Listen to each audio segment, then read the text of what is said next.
Not too long after beta started, Sage would receive her first of many nerfs. The first change was an attempt at lessening her impact against pistol and eco rounds. Melee attacks now inflicted double damage per hit to the wall.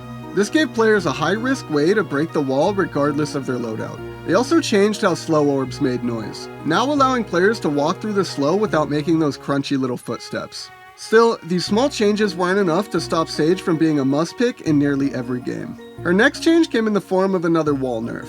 It would now only create barrier segments if supported by the ground. In other words, no more floating walls. Every piece of the wall needed to have a solid foundation beneath it. This removed a ton of cheesy pixel placements and vertical setups.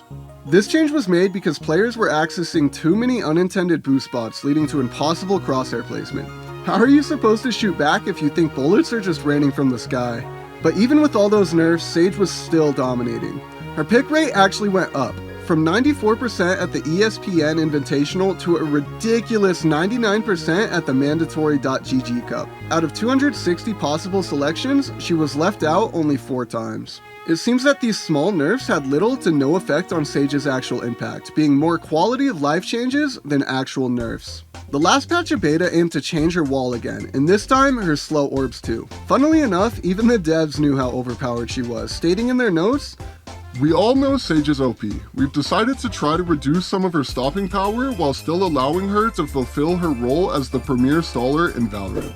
The wall's price was increased from 300 to 400 credits. Next, they reduced the slow orb's duration from 9 to 7 seconds, and the slow amount from 65% to 50%. On paper, it may not seem like these changes were significant, but having a couple extra seconds of stall when rounds came down to the wire could change the game entirely. But the real question is, did these changes work? Judging by the 100% pick rate at the few B-tier tournaments that took place on this patch, no, they did not. A big reason these changes didn't work is because Valorant's beta had a much bigger peekers advantage than it has now.